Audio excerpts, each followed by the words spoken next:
학생들이 안 오면 되게 민폐죠. 그죠? 찍어야 되잖아요.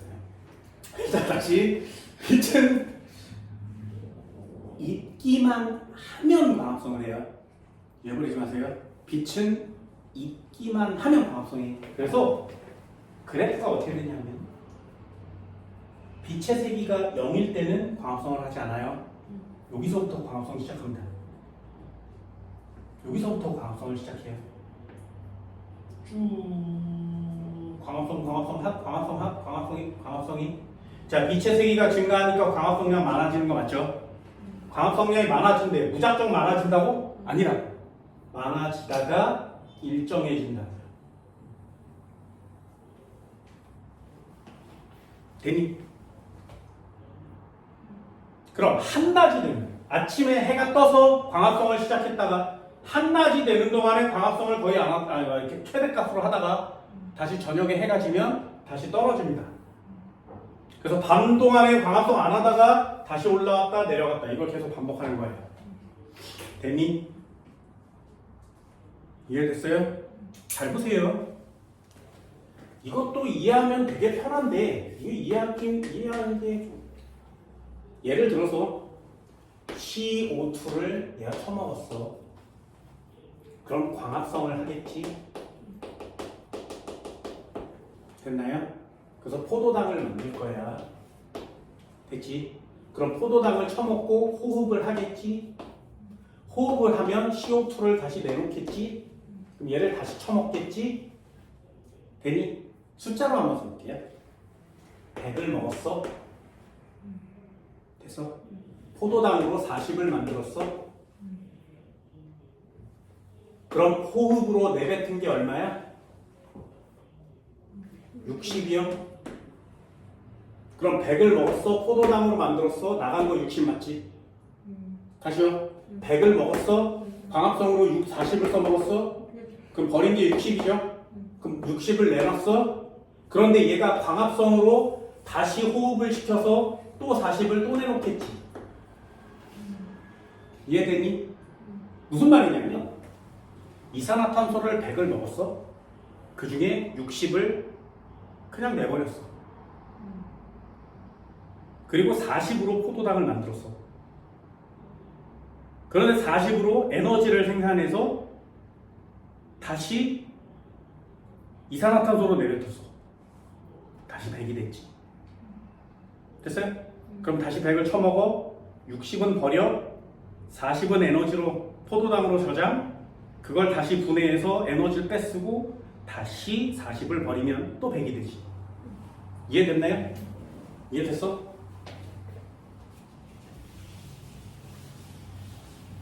간단하게 써줄게요. 간단하게. 식물이 있었어.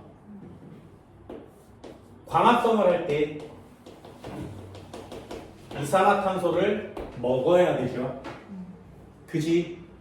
호흡을 할 때 이산화탄소를 버려야 되지. 되니? 호흡량은 일정하게 정해져 있다 그랬죠. 40으로 예를 들어줄게요. 밤이나 낮이나 호흡량은 정해져 있어. 그럼 한밤중이 되면 광합성 한다고 안 한다고? 안 한다고. 그럼 이산화탄소 들어가는 양이 얼마야? 0. 됐어요?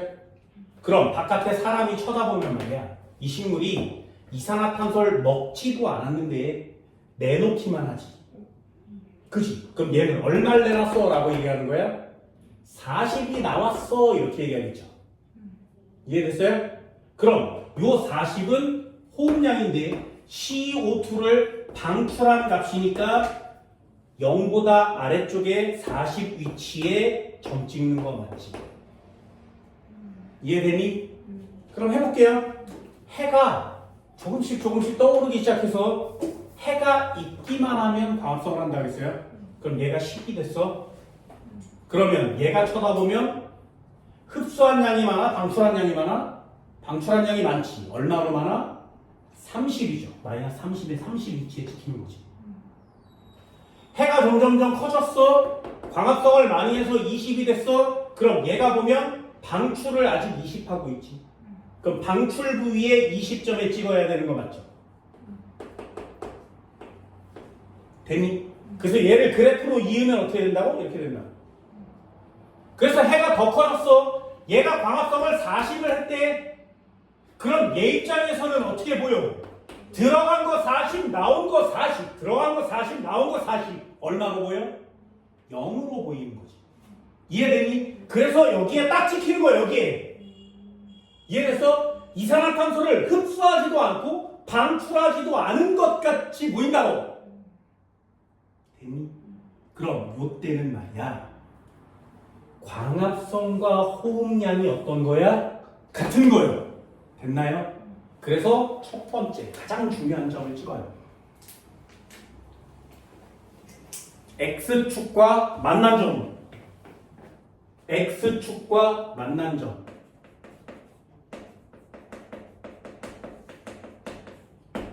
이 X축과 만난 점 이름이 뭐냐면 보상점이라고 합니다.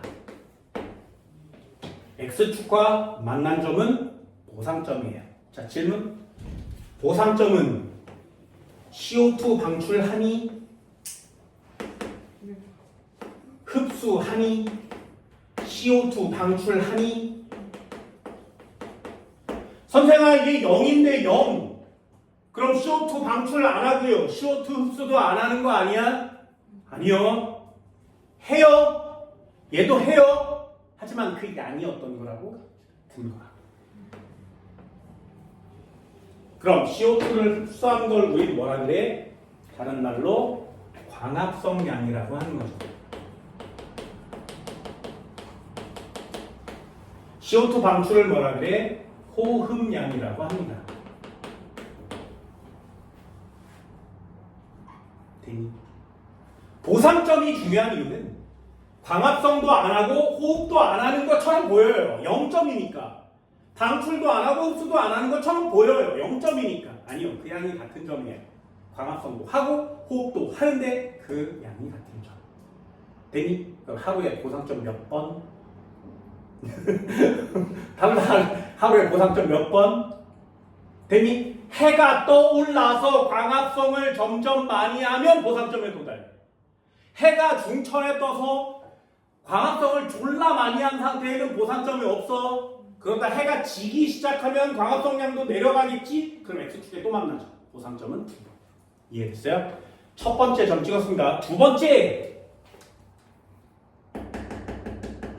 광합성이 더 이상 증가하지 않는 점. 됐어요? 광합성이 최대가 된 점. 요 점 이름을 뭐라고 하냐면 광포화점이라고 합니다. 광포화점. 생명체는, 식물은 생명체이기 때문에 광포화점에 도달해요. 그럼 광포화점보다 더 강한 빛을 쬐어줘도 광합성량은 일정해지는 거지. 그래서 항상 증가하다가 일정이라는 단어가 굉장히 중요한 단어가 되는 겁니다. 보상점, 광포화점. 보상점 해야 될 거 많죠. 광포화점 그냥 간단하게 쓰시면 됩니다. 됐나요? 자, 세 번째가 중요해요. 잘 보세요. 얘 Y 절편 이름이 뭐야? CO2 방출량. 그래서 Y 절편 값만큼 요만큼 값을 찍으면 요걸 호흡량이라 그래요.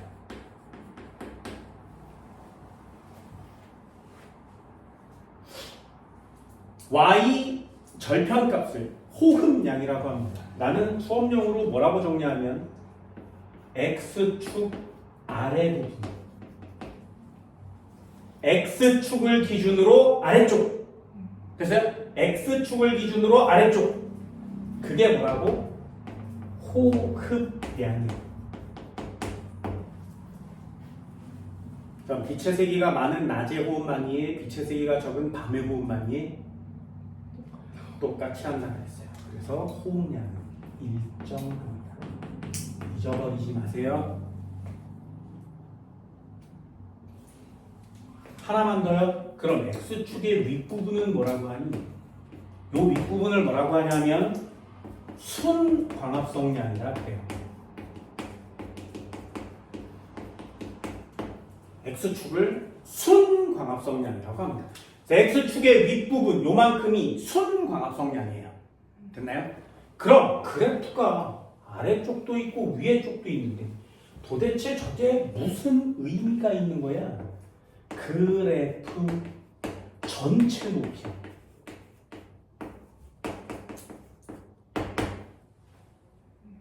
그래프 전체 높이면 여기서부터 여기까지죠.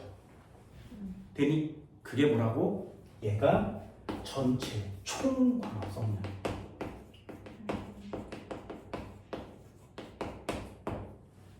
다시 요렇게 지우고 정리를 해줄게. 요렇게 찍어서 X축 아래 높이를 뭐라고 한다고? 호흡량. X축 위의 높이를 뭐라고 한다고? 순광합성량.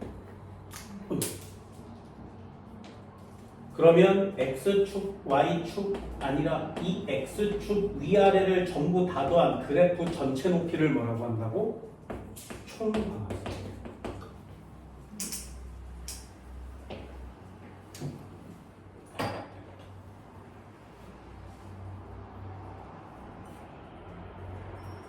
얘네 오늘 이 빛의 세기 그래프 하나만 이해해가도 굉장히 많은 것들을 하게 되는 겁니다.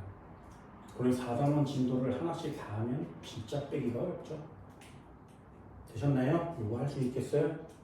다시요. X축과 만난 점 이름 뭐라고 한다고? 보상점. 광합성 해안에 해요. 호흡 해안에 해요. 그 양이 같은 거. 광합성이 제일 높이 꼭대기까지 올라간 점을 뭐라고 한다고? 광포화점. X축 아래 부분의 높이를 뭐라고 한다고? 호흡량. X축 위의 부분을 뭐라고 한다고? 순광합성량. 그래프 전체 높이를 뭐라고 한다고? 총광합성량. 됐어요? 자, 해볼게. EX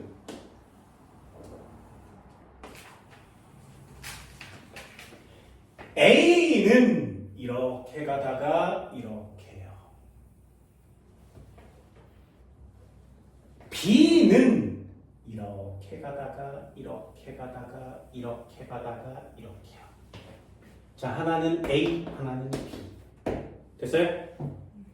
써볼까? A와 B 중에 보상점은 누가 크니? 됐어요? A의 보상점은 여기, B의 보상점은 여기. 누가 커? B가 크죠. 됐어요? 한 번만 더요. A와 B 중에 광포화점은 누가 크니?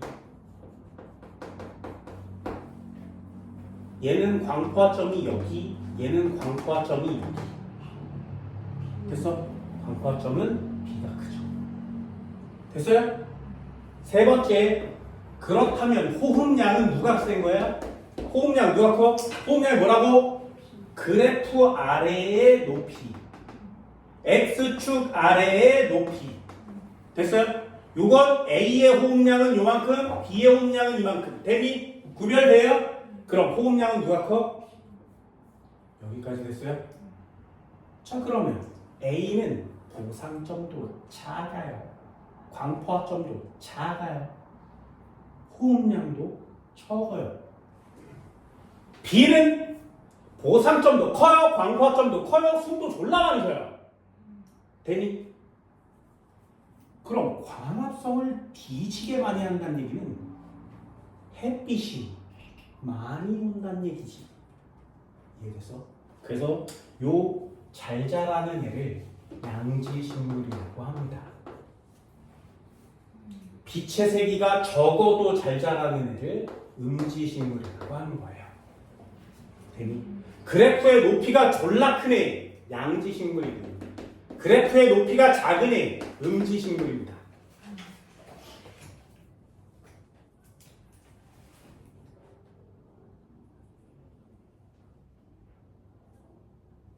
마지막 하나 써볼까? 총 광합성량은 누가 크니? B가 크죠.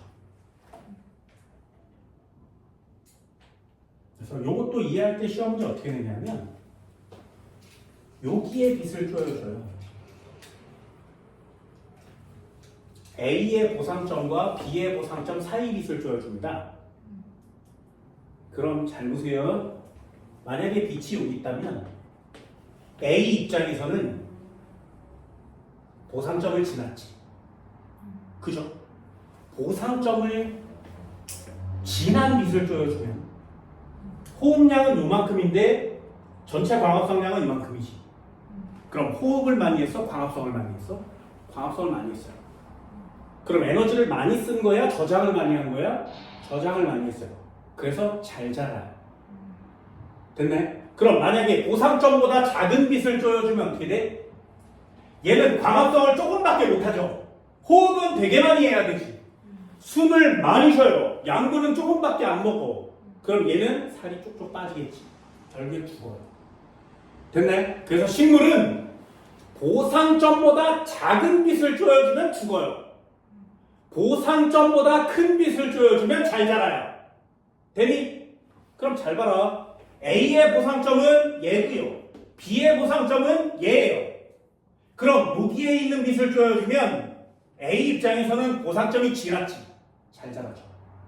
B 입장에서는 보상점이 안 됐지. 죽어버리는 거예요. 되니? 그럼 B 입장에서는 지금 쪼여준 빛보다 훨씬 더 강한 빛을 쪼여줘야 되는 거 맞지? 그래서 빛이 많아야만 잘 자라는 애예요. 됐어? 그래서 졸라 다 크네 양지, 졸라 다 작네 음지. 자 그럼 마지막 하나요. 잎의 면적은 누가 크다고? 잊어보면 안 돼. 걔가 큰 거야. 됐어? 잎의 두께는 누가 더 두껍다고?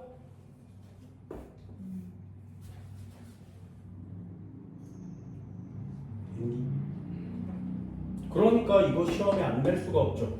다 커요 양지가. 면적만 작아요. 그러니까 얘가 시험에 안 나올 수가 없다고요.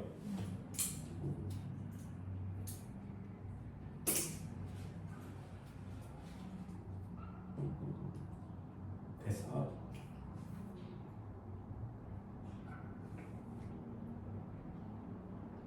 이 빛의 세기가 식물한테 영향을 되게 많이 미치는 거죠.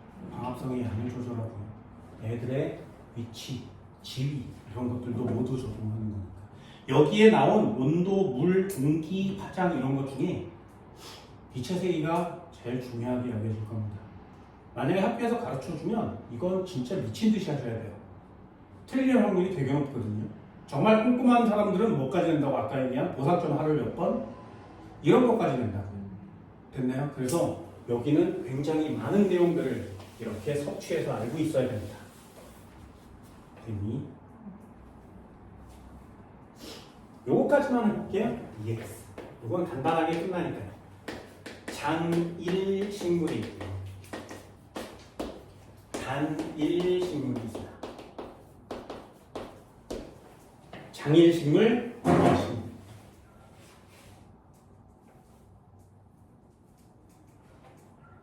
장일 식물, 단일 식물. 자, 한국말로 써줄게. 국어로 해석합니다. 자, 질문 해볼까요? 장일 식물과 단일 식물이 있어요. 겨울에, 가을에 피는 꽃은 장일이겠니? 단일이겠니? 그럼 봄에 피는 꽃은 장일이겠니? 단일이겠니? 됐나요? 이 단어가 되게 까다롭습니다. 그래서 한국말로 해석할게. 장, 길다는 뜻이에요. 일, 낮이. 낮이 길면 꽃이 핍니다.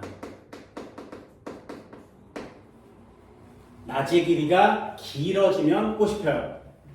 요걸로 이해하면 안 돼요. 그럼 낮의 길이가 길다는 얘기는 밤의 길이는 어떻다는 뜻이야? 네, 밤의 길이가 짧아지면 꽃이 핍니다. 대비. 그래서 겨울에서 여름 쪽으로 갈 때 낮의 길이가 점점 길어지죠. 그럼 밤의 길이가 점점 짧아지는 거 맞지? 밤의 길이가 짧아질 때 피는 꽃을 장일식물이라고 해요. 그래서 겨울에서 여름으로 갈 때 꽃이 피면 그걸 장일식물이라고 합니다. 대표적인 게 해바라기 뭐 이런 것들이 되겠죠. 그럼 얘 단일식물은 뭐라 그래? 한국말로 해석하세요. 짧아 뭐가 나지. 나지. 짧아지는 꽃이 핍니다. 그럼 반대로 쓰면요. 밤은 어떨수록 길수록 얘는 가을에 피는 꽃이 되겠죠. 겨울로 가면 밤의 길이가 점점 길어지고 낮의 길이가 점점 짧아지니까요. 됐나요? 여기까지? 자, 이것도 그래프 한번 해봅시다. 이거 되게 중요합니다. 이 그래프 때문에 중요한 거거든요. 이거 나오면 전학 가세요. 되니? 여기가 딱 절반이어서 임계점이라고 합니다.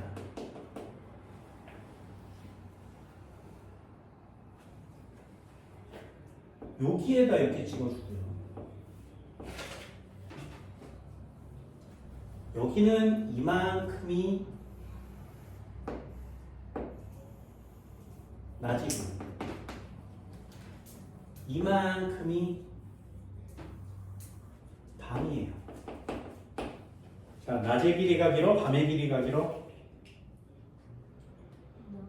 낮의 길이가 길죠. 요때 꽃이 폈대요. 자, 장일식물, 단일식물. 생각보다 까다롭습니다. 됐어요? 낮의 길이가 길면 장일식물. 요거 장일식물이라고 합니다. 됐어요? 그럼 다시 한번요.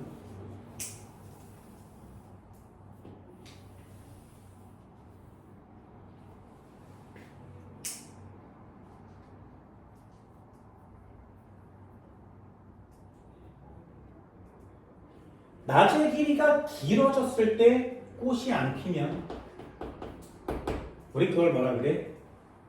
단일식물이라고 하겠죠, 그죠? 장일식물은 낮의 길이가 길 때 꽃이 피고요. 단일식물은 꽃이 안 펴요. 그래서 계절마다 피는 꽃이 다 정해져 있는 거예요. 해의 길이가 달라지니까. 그럼 다시 한번 해볼까요? 얘를 여기다가 주는 거예요. 그래서 낮은 요만큼이고 밤은 졸라 길대. 임계점이 여기에요. 자, 그러면 요때 꽃이 피는 애는 누구야?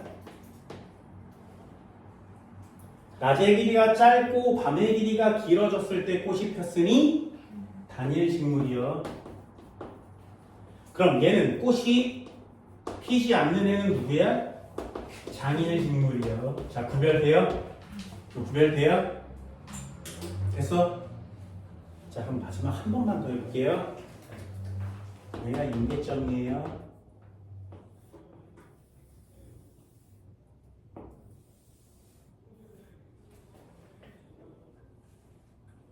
밤의 길이를 이만큼 만들어 놓은 거야. 자, 여기 낮이고요. 밤이에요. 위에 그래프를 똑같이 또 그린 거 맞지?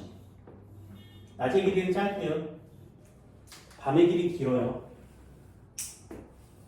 자, 질문. 단일식물 꽃 피면 돼, 안 돼? 낮의 길이가 짧아요? 밤의 길이가 길어요? 단일식물 꽃 피면 돼, 안 돼? 되죠? 됐어요? 낮의 길이가 짧아요? 밤의 길이가 길어요? 장일식물 꽃 피면 돼, 안 돼? 안 되죠? 요걸 그대로 다시 쓴 거잖아요. 됐나요? 그래서 내가 겨울에 낮의 길이가 짧잖아? 그때 낮의 길이가 길 때 필 수 있는 꽃을 파는 거죠. 그래야 돈을 많이 벌 거 아니니? 겨울에 수박 같은 걸 만들어서 팔아야 돈을 많이 벌 거 아니에요. 이해됐어? 여름에 귤을 내놔야 돈을 많이 벌 거 아니야? 그러니 단일식물이 피는 시기에 장일식물 꽃을 팔면 장사 잘 될 거 아니겠니? 됐어? 그 시절에 그 꽃을 팔면 많으니까 돈을 못 벌겠죠. 그래서 사람들이 겨울에는 여름꽃을 피게 하고 싶고 여름에는 겨울꽃을 피게 하고 싶은 거예요. 그래서 어떻게 하냐면 비닐하우스를 이렇게 만들어놔요. 그리고 단일 식물을 기를 거야. 그럼 단일 식물을 여기다가 길러 놓을 건데 지금이 여름이래요. 그럼 낮의 길이가 기니까 얘는 꽃이 피지 않겠지, 그치? 이해됐어요? 그럼 얘를 꽃 피게 하려면 어떡한대? 여기를 막아요. 되니? 그래서 얘한테 야 지금 밤이야. 지금 계속 밤이야. 이러는 거야. 그 공간을 어둡게 만들어서 계속 밤인 상태를 만들어주면 얘 꽃이 펴요. 그래서 얘를 내다 파는 거예요. 되니? 여기까지 됐어요? 그런데 여기가 깜깜하잖아? 근데 알바생이 이렇게 보다가 너무 어두워서 여기 더듬더듬 하다가 잘못 얘를 툭 누른 거야. 그래서 불이 펴 하고 켜졌어. 깜짝 놀라서 다시 껐어. 되게 짧은 순간 불이 탁탁 됐죠? 그 짧은 순간을 선광이라고 합니다. 선광. 선광이 얼마나 짧은지 알겠지? 불이 항상 꺼져 있어야 되는데 누군가가 켰다 바로 껐어요. 그걸 선광이라고 해요. 그 선광만 딱 비춰도 이 꽃은 피지 않아요. 꽃이 되게 예민한 거 맞지? 계속 자고 있어. 밤의 길이가 이만큼이어야 꽃이 필 준비가 되는데 갑자기 누가 불을 켜면 깼어! 이렇게 되는 거예요. 그럼 이제부터 다시 밤이 시작된 거예요. 여태까지 밤이 아니었어. 식물 되게 까다로운 거 맞지? 그래서 여기다가 선광을 딱 조여주잖아? 그럼 얘 식물 입장에서는 요만큼만 밤인 거예요. 되니? 요만큼만 밤이었던 거야.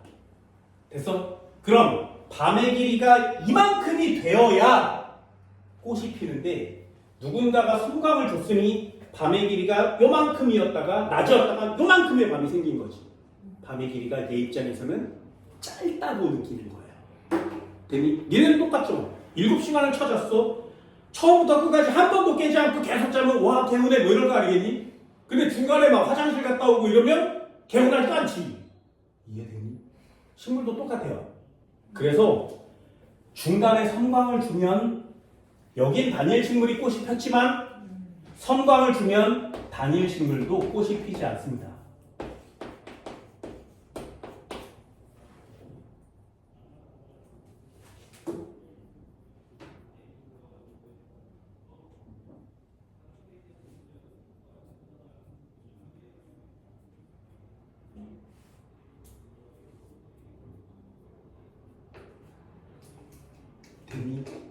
그래서 단일 식물이 꽃이 피는 건 밤의 길이가 길어서 피는 건데 뭐가 필요하다고? 잠깐씩 밤의 길이가 필요한 게 아니라 지속적인 암기가 필요합니다. 지속적인 밤의 길이가 필요해요. 꽃에 영향을 미치는 건 지속적인 밤의 길이가 영향을 미칩니다. 얘네 가을에 개나리 피는 거 본 적 있니? 나중에 꼭 한번 보세요. 개나리 봄에 피거든요. 근데 가을에도 도로변에는 개나리가 필 때가 있어요. 그래서 이유가 뭐냐면 개나리는 언제 핀다고? 봄에 펴요. 그럼 가을은 밤의 길이가 점점 길어지고 있는 중이지. 개나리는 낮의 길이가 길어질 때 꽃이 피는 거죠. 여름으로 갈 때 피니까. 그럼 가을에 피면 안 되잖아요. 낮의 길이가 짧아지니까. 그런데 밤이 길어지다 보니 자동차가 헤드라이트를 켜겠지. 그렇게 해서 휙휙 지나다니다가 꽃무리한테 헤드라이트를 이렇게 비추면서 지나가는 거예요. 그럼 거기에 꽃봉오리가 있었는데 와, 얘 밤의 길이가 점점 길어지니 나는 꽃이 피면 안 되고 내년을 기다려야지 이렇게 된 거예요. 근데 헤드라이트가 쑥 지나가면 낮인가? 이렇게 피는 거예요. 됐나요? 아직도 낮인가 봐 이렇게 피는 거예요. 그래서 계절을 초월하는 꽃들이 요즘 많이 생겨나고 있는 거죠. 니네들도 모를 거예요. 모르는 사람 많습니다. 딸기가 언제 과일이야? 파요. 딸기는 봄 과일이거든요. 진짜요? 네. 딸기는 봄에 펴요. 그런데 니네들은 딸기를 겨울 과일로 알고 있죠. 신기하지? 왜? 딸기는 원래 봄 과일이었는데 봄에 살짝 요만큼만 먹을 수 있었어요. 근데 그걸 누군가가 이직거리를 해서 겨울에 피게 만들었더니 졸라 비싸게 팔아도 처먹더란 말이죠.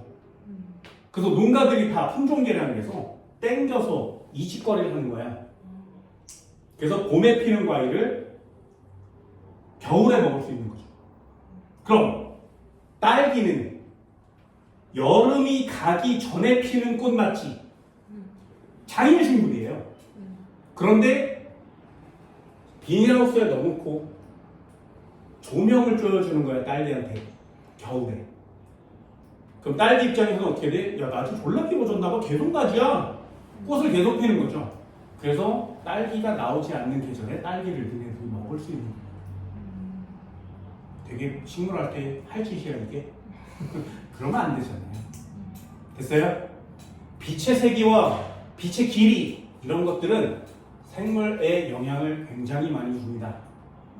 가을이 되면 뭐 가을을 탄다라는 사람들도 있어요. 나도 가을이 되면 되게 뭐 외로워지고 막 뭐 우울해지고 막 이러거든요. 내일이 이 학원의 고3 종강날이에요. 걔네들은 더 이상 학원에 안 와. 그리고 니네들은 내일이 지나면 고3이 되는 거예요. 됐죠? 그래서 나는 여태까지 1, 2, 3학년 동안 가르쳤던 애들이 내일이면 더 이상 학원으로 오지 않아요. 빠이빠이. 안녕. 걔네들 인생과 내 인생이 따로 분리되는 순간이지. 그래서 난 11월에 너무 우울하고 힘들어요. 그게 가을이어서 더 힘들어. 근데 가을이 되면 태양빛의 양이 줄어들잖아요. 그럼 식물한테도 영향을 미치지만 사람한테도 영향을 미쳐요. 사람이 받는 가시광선의 양이나 자외선, 적외선의 양이 줄어들면 호르몬 변화가 일어납니다. 그래서 태양빛이 많으면 짹짹 뛰면 기운 나는 호르몬이 막 나오고요. 태양빛이 적어지면 우울한 호르몬이 막 나와요. 그래서 가을을 타는 게 우울한 호르몬 때문에 그러는 거예요. 빛의 양이 생물에 영향을 미치는 건 굉장히 많죠. 이런 것들을 하나씩 하나씩 배워갈 거거든요. 내용은 그렇게 많지는 않지만 이런 예들이 처음 들어보는 내용들도 많죠. 그러니까 이런 것들 좀 정리를 잘 해줘서 한 번쯤은 들어봤어 라는 내용으로 이해할 수 있도록 합니다. 됐네? 오늘 수업 여기까지 할 거고요. 다음 시간에 조금 더 생물학적인 내용 설명드릴게요.